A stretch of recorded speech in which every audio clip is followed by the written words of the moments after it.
Assalamualaikum warahmatullahi wabarakatuh. Hari ini kita akan membahas tentang hukum Newton tentang gerak satu dimensi. Jadi nanti dalam pembahasan hari ini kita akan membahas tentang posisi, kecepatan, dan percepatan. Apa itu posisi? Posisi adalah lokasi partikel pada suatu kerangka acuan yang kita anggap sebagai titik asal sistem koordinat. Nah, karena kita tadi membicarakan atau membahas tentang satu dimensi, berarti kita koordinatnya hanya satu koordinat, yaitu di dalam satu sistem koordinat.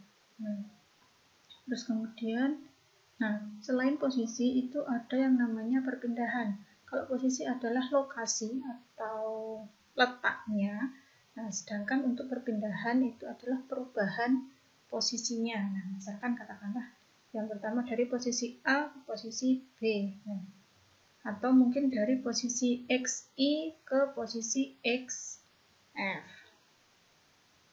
Ini posisi XI atau posisi XF.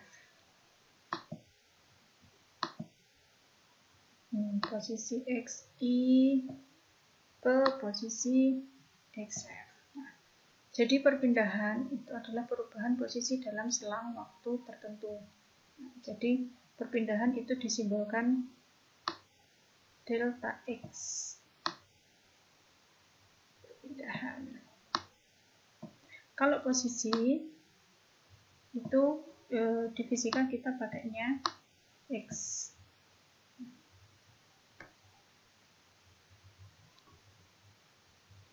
Jadi kita hanya membicarakan satu dimensi. Kalau X, X semua. Kalau Y, Y semua. Seperti itu. Selanjutnya itu ada istilah kecepatan. Kecepatan itu dibagi menjadi kecepatan rata-rata dan ada juga kecepatan sesaat. Kecepatan rata-rata itu adalah perpindahan partikel dibagi dengan selang waktu atau kecepatan rata-ratanya Vx AVG itu adalah perpindahan atau delta X dibagi dengan selang waktu tertentu atau delta T. Selain kecepatan itu ada yang namanya kelajuan. Kelajuan itu juga ada kelajuan rata-rata dan kelajuan sesaat. Untuk yang kelajuan rata-rata itu adalah jarak tempuh total dibagi waktu yang diperlukan untuk menempuh jarak tersebut. Kalau kecepatan rata-rata itu ada Vx-nya. Jadi dia memiliki arah sepanjang sumbu X. Untuk yang kelajuan itu simbolnya hanya V. Karena kelajuan itu tidak memiliki arah. Kelajuan rata-rata atau V AVG, average atau rata-rata, V rata-rata, Vx rata-rata. Untuk yang kelajuan rata-rata, jarak tempuh total dibagi waktu yang diperlukan untuk menempuh jarak tersebut. Jarak itu kita simbolkan dengan D atau distance. Distance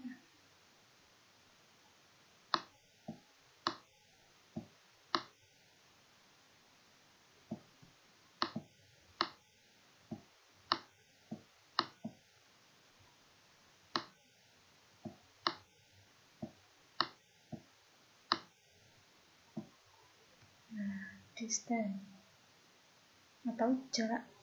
Jadi kelajuan itu adalah jarak total dibagi dengan selang waktu yang diperlukan tadi. Selanjutnya, apakah besar nilai kecepatan rata-rata merupakan kelajuan rata-rata? Sama atau tidak? Kecepatan tadi adalah perpindahan dibagi selang waktu. Sedangkan kelajuan adalah jarak dibagi waktu. Sedangkan perpindahan dan jarak itu adalah dua hal yang berbeda. Nah, karena berbeda, maka jawabannya adalah apakah besar nilai kecepatan rata-rata merupakan kelajuan rata-rata? Jawabannya bukan. Oke. Jadi kecepatan rata-rata itu bukan kelajuan rata-rata. Nah, selanjutnya rata-rata tadi sudah, sekarang kita yang ke kecepatan sesaat. Nah, kecepatan sesaat atau adalah kecepatan nah ini limit rasio delta X per delta T seiring delta T mendekati 0. Nah, sesaat itu artinya pada saat T sekian, atau pada saat waktu, entah itu waktu 1 detik, 2 detik, 1 jam, atau yang lainnya, pada waktu sekian. Kalau yang kecepatan rata-rata itu selama selang waktu sekian. Bedakan ya antara pada waktu sekian dan selama selang waktu sekian. Jadi Vx, kecepatan sesaat itu simbolnya Vx. Nah, jadi adalah limit delta T mendekati 0, delta X per delta T. Nah, karena ini limitnya delta T-nya mendekati 0, maka ini bisa sama dengan dx per dt. Nah, deltanya diganti ke d. Nah, sedangkan kelajuan sesaat itu adalah besar nilai kecepatan sesaat. Nah, di sini berarti kelajuan sesaat nilainya itu sama dengan nilai kecepatan sesaat karena hanya pada waktu tertentu. Kalau pada waktu tertentu posisi perpindahan dan jaraknya itu sama.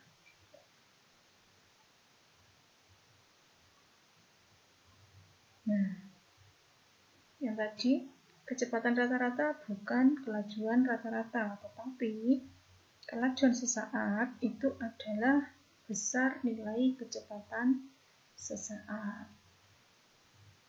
Nah, selanjutnya ada yang namanya percepatan. Percepatan itu juga dibagi jadi dua, yaitu percepatan rata-rata dan percepatan sesaat. Untuk yang percepatan rata-rata itu adalah perubahan kecepatan dibagi selang waktu. Selang waktu. Nah, ini kan. Kalau ada kata rata-rata itu artinya selang waktu atau selama waktu tertentu. Nah, rumusnya ini AX. Nah, kenapa percepatan itu kita pakai X? Karena percepatan itu dia selain memiliki nilai, dia juga memiliki arah. AX, AVG sama dengan VXF atau kecepatan akhir dikurangi kecepatan awal dibagi waktu akhir dikurangi waktu awal. Nah, itu yang percepatan sesaat itu limit percepatan rata-rata ketika delta T mendekati 0 sesaat, jadi pada waktu yang tertentu, jadi hanya T dt.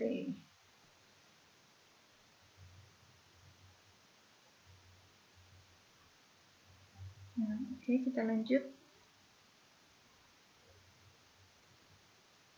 Nah, untuk kuis cepatnya 1.1 ini silakan dibacakan. Jika sebuah mobil bergerak ke arah timur dan melambat, kemanakah arah gaya yang bekerja pada mobil yang menyebabkannya melambat? Apakah dia ke arah timur, ke arah barat, atau bukan kedua-duanya? Nah, yang menyebabkannya dia melambat itu apa namanya? Percepatan atau kecepatannya atau apa? Nah, itu tentukan ke arah manakah dia menyebabkan mobil itu melambat. Nah, selanjutnya untuk yang nomor 2. Nah, gambar ini merepresentasikan hubungan antara kecepatan dan waktu. Sumbu Y kecepatan, sumbu X adalah waktu dari benda bermassa 2 kg yang bergerak lurus. Karena kita hanya satu dimensi, jadi geraknya gerak lurus.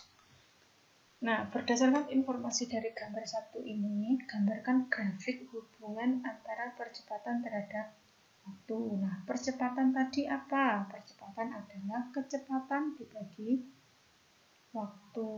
Nah, ini kan di titik A percepatannya 0. Di titik B percepatannya 10. Kecepatannya 10, waktunya 1. Nah, di sini percepatannya berapa? Dari B ke C. Nah, kecepatan akhir dikurangi kecepatan awal dibagi waktu akhir dikurangi waktu awal. Begitu seterusnya, terus kemudian digambar grafiknya. Seperti apa? Oke, kita lanjut. Nah, selanjutnya yaitu hukum 1 Newton tentang gerak. Kita tahu bahwa hukum Newton tentang gerak itu ada 3. Nah, yang pertama kita membahas hukum yang pertama, hukum 1 Newton tentang gerak. Nah, hukum 1 Newton, nah, itu dalam konteks kehidupan sehari-hari. Nah, itu ada. Nah, yaitu perhatikan benda-benda yang diam di sekitar kita. Apakah tiba-tiba ia bisa bergerak tanpa ada gaya yang bekerja padanya?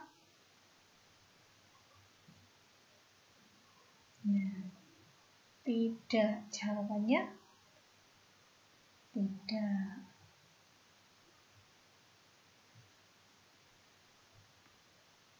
Hukum 1 Newton. Jadi, kalau bendanya diam itu tanpa ada gaya yang bekerja padanya, maka benda itu tidak bisa bergerak. Kemudian pegang sembarang benda. Pegang sembarang benda, kemudian diamkan, kemudian lepaskan. Ya. Apa yang terjadi? Apakah ada gaya yang bekerja?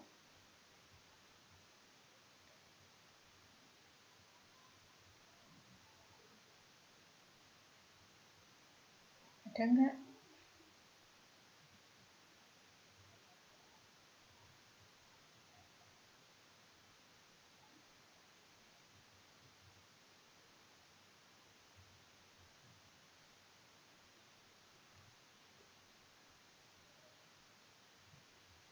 Nah, untuk menjawab ini, lakukan percobaan sederhana ini. Letakkan ballpoint di atas kertas. Nah, kemudian tarik kertasnya secara perlahan. Bagaimana ballpointnya? Ikut tertarik atau enggak? Nah, silahkan dijawab sendiri. Nah, kemudian tarik kertas dengan untuk percobaan yang kedua itu tarik kertas dengan cepat. Bagaimana ballpointnya? Tetap diam atau ikut tertarik? Silahkan dijawab sambil praktek. Nah, selanjutnya, mengapa saat mengendarai mobil kita perlu memakai yang namanya sabuk pengaman? Dan apa pentingnya kantong udara pada mobil?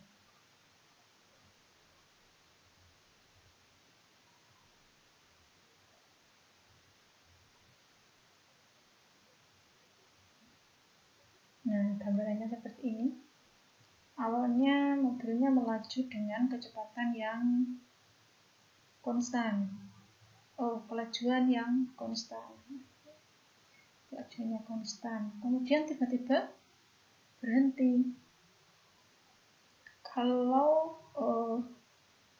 kita nggak pakai sabuk pengaman, maka tubuh kita itu akan terdorong ke depan dan akan mengenai misalkan kalau kita duduk di yang depan, itu maka tubuh kita itu akan mengenai dashboard mobil. Makanya kenapa kita perlu memakai sabuk pengaman supaya badan kita kalau ketika mobilnya tiba-tiba mengerem itu tubuh kita nggak ikut terlempar ke depan. Kenapa? Kalau direm tubuh kita terlempar ke depan itu karena kita cenderung mempertahankan posisi atau keadaan kita, bukan posisi ya, mempertahankan keadaan kita.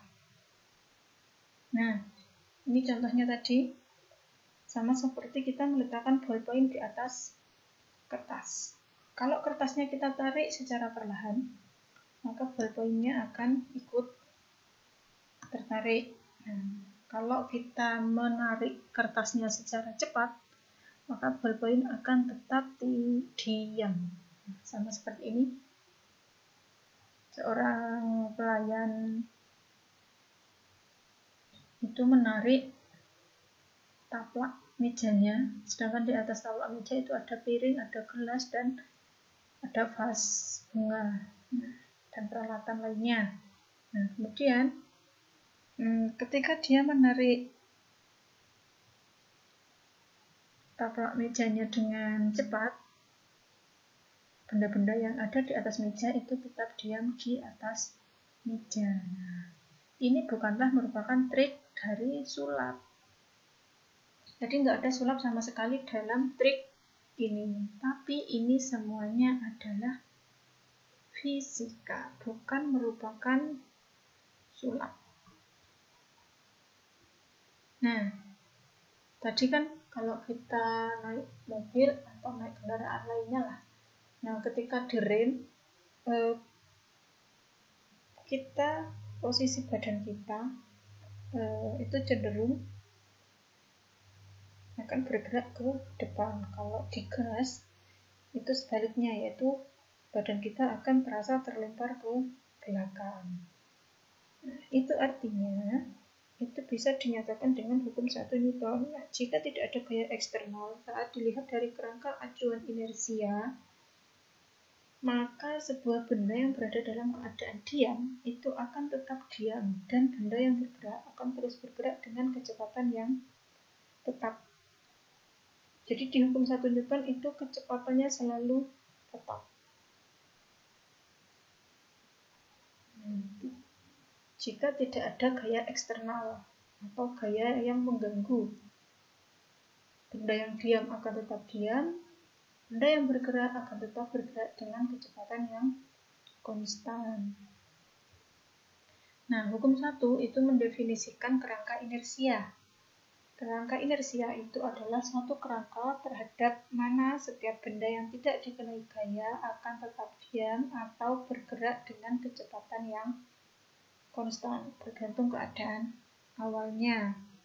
Maksudnya bergantung keadaan awal, kalau yaitu tadi, kalau diam tetap diam, kalau bergerak akan tetap bergerak.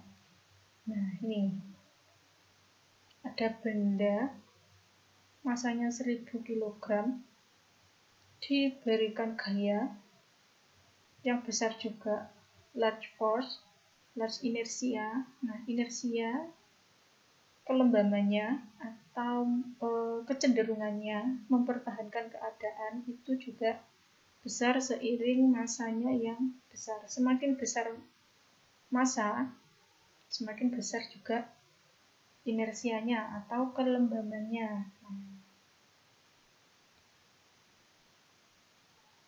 Jadi untuk bisa menggerakkan benda dengan massa yang besar itu juga dibutuhkan gaya yang besar. Nah, untuk benda yang massanya kecil itu hanya kita membutuhkan gaya yang juga kecil. Nah, jadi sebanding antara massa dan gaya.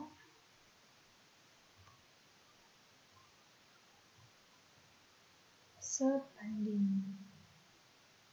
Oke. Nah, jadi jika benda ingin bergerak harus ada gaya yang diberikan pada benda. Begitu juga dalam kehidupan. Untuk membuat suatu pergerakan atau kemajuan dalam hidup dibutuhkan pula gaya, dorongan dari diri sendiri atau dari orang lain. Kalau kita tidak punya gaya, tidak punya dorongan, maka kita akan tetap stuck di titik tertentu.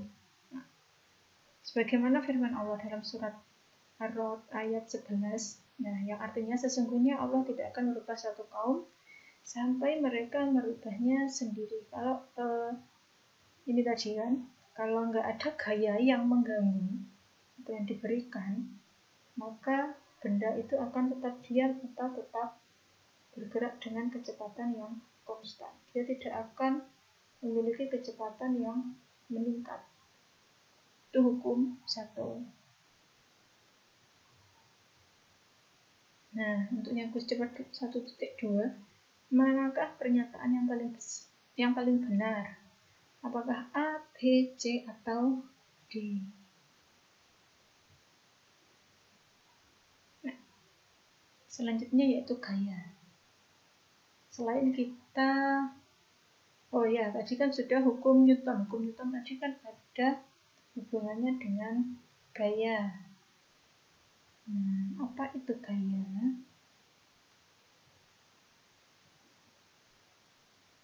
Bukan gaya style ya.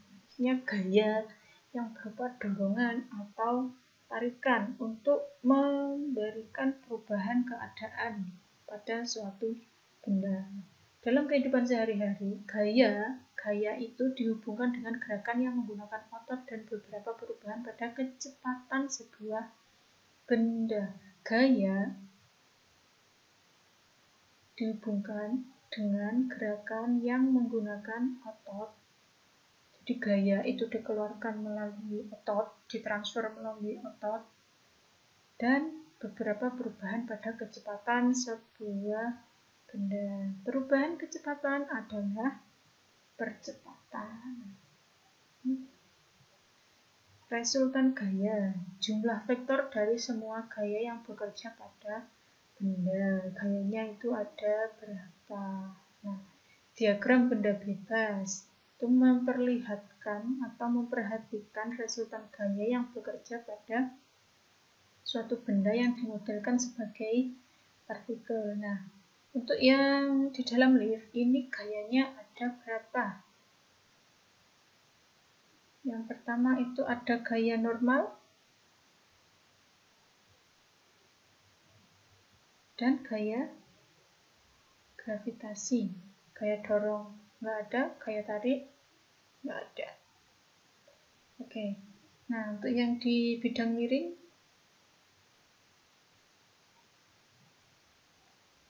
M1 itu masanya lebih kecil daripada M2, jadi otomatis gerakannya itu mengikuti arah gerakan M2 atau jatuh ke arah M2.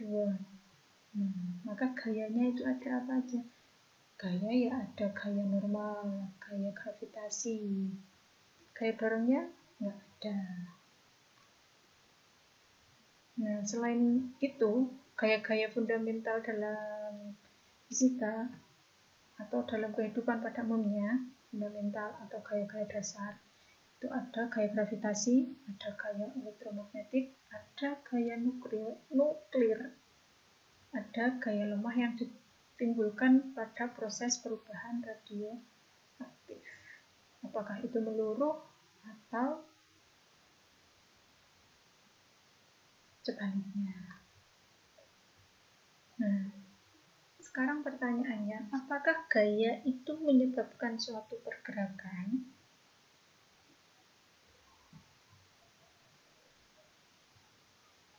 Apakah gaya menyebabkan suatu pergerakan?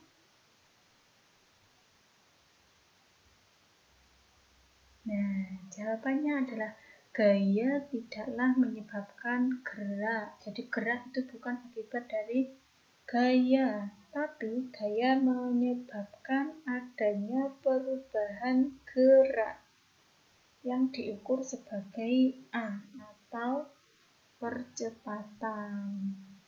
Nah, jadi apakah gaya menyebabkan gerak? Jawabannya tidak. Kenapa? karena gaya menyebabkan perubahan gerak, bukan menyebabkan gerak. Nah, sekian untuk penjelasan kali ini. Saya akhiri. Assalamualaikum warahmatullahi wabarakatuh.